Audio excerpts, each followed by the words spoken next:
All right, Coach, you guys come back from the break, getting ready for conference play again. Thoughts on what you guys have been working on here this week to get ready for Monday?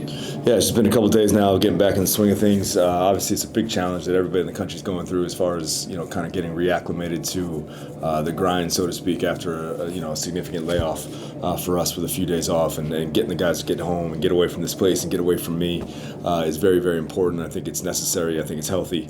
But then now the challenge is to get them back, up to speed of doing hard things and being physical and competing and playing with effort and all those kinds of things. So just, the foundational effort stuff, the foundational gritty things that we like to hang our hat on and getting back in the swing of that and making that more of a habit again.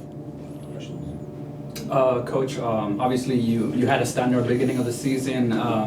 Probably you had like benchmarks. At what point do you see the team so far in regards to progression and the identity that you want to establish? Where is it at right now? Yeah, I think it's still very much in the developmental phase. I think we've hit some, not necessarily benchmarks, but we've hit some markers as far as things that we'd like to be on track to accomplish down the road.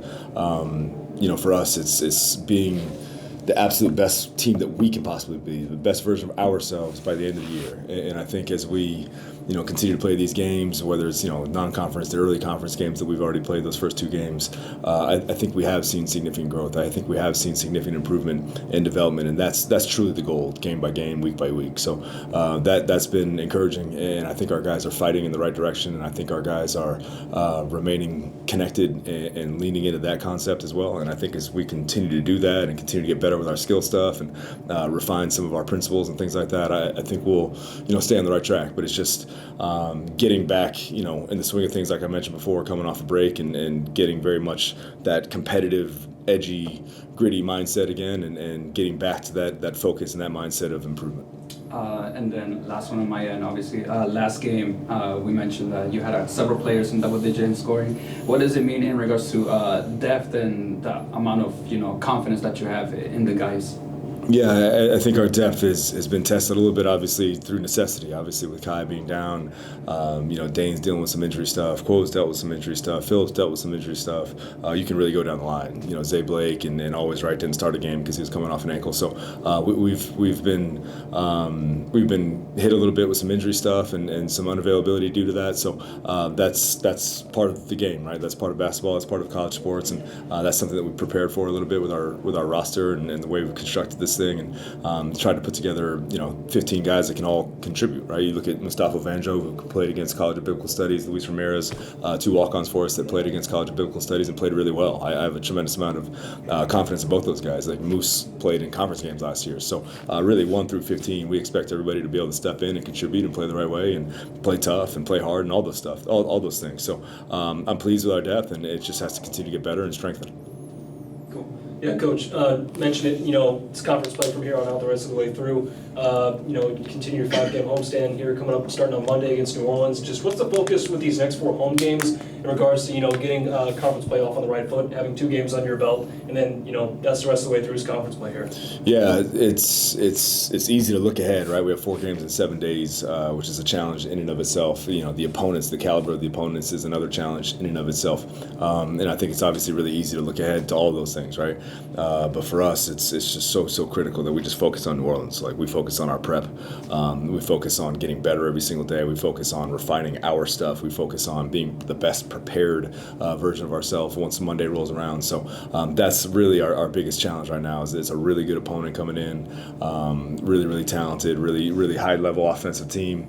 Obviously, beat Tulane by 20 at their place, that beat TCU at their place, that took Mississippi State to overtime, that scored 84 points against Incarnate Word. I mean, this is a really talented team, so we have our hands full. We can't worry about games 2, 3, and 4. We got to be fired up and dialed in and ready to rock against New Orleans. So we'll do our best to do that. Yeah, talking about that, obviously it is 1 game at a time, right? But to get to have these next 4 home games, to really, what's, I guess, the overarching kind of goal you and the team want with these next 4 home games, and how important are these, pick up the wins here, especially when you guys go on the road, and, the Southland Conference is pretty loaded top to bottom here. No question. I think obviously if we can get ourselves just off to the right foot, and start this slate the right way, and lay down a marker of playing really good basketball and taking advantage of these home environments. But, whether it's home, whether it's on the road, to your point, the depth of the Southland Conference has said, whether it's, the quote unquote top of the conference or guys that are picked towards the bottom, I mean, everybody can play. Everybody's beaten really good teams outside of our conference. Everybody's taken high majors into some dark water. So I think there's no easy nights, right? I'd love to say, like, hey, let's just get these 4 under our belt and let's start 5-1 in conference. I think that'd be really, really naive and unrealistic and just unreasonable for me to expect that or even hope for that. We just need to focus on one game at a time, right? It's New Orleans.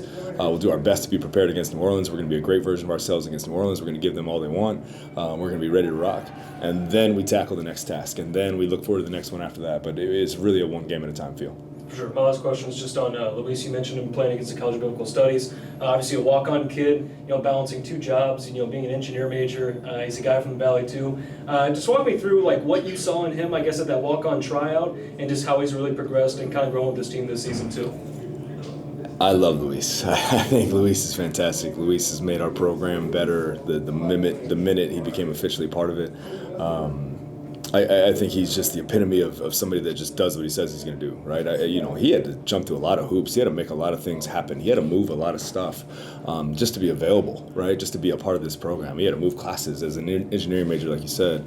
He had to move a job around. He had to quit one job. He had to change his ride schedule. He had to get an apartment here, right? He had to do all these different types of things just to be a walk-on member of a basketball team. So he's done all of it. He's excelled at all of it. He's a fantastic teammate. He's a good player. He's a tough kid. He's a hardworking kid with tremendous energy and enthusiasm. Like I said, he's made our program better the minute he joined it, and I'm so glad he's here.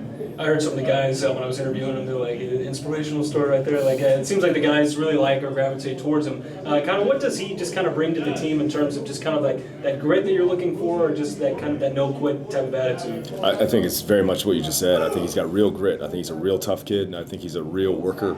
I think he's another dude that does the same. He's the same version of himself every single day, with the same energy, with the same enthusiasm, the same kind of joy to be in the gym, the passion to get better, the passion to be a great teammate and help his fellow teammates be the best version of themselves, and for us to be the best version of our team. He just pours into that, right? It's not about like, hey man, how do I get more shots? Hey coach, how do I get more minutes? It's like, how do I be a high-level contributor to this program in any way that I can, right? That's truly what his goal is and what his impact is every day, and that's felt, and that's contagious, and to your point, his teammates see that, right? Just a complete selflessness, just a complete buy-in to the team concept, and it's a really, really unique thing, and it's a really special thing for us to have.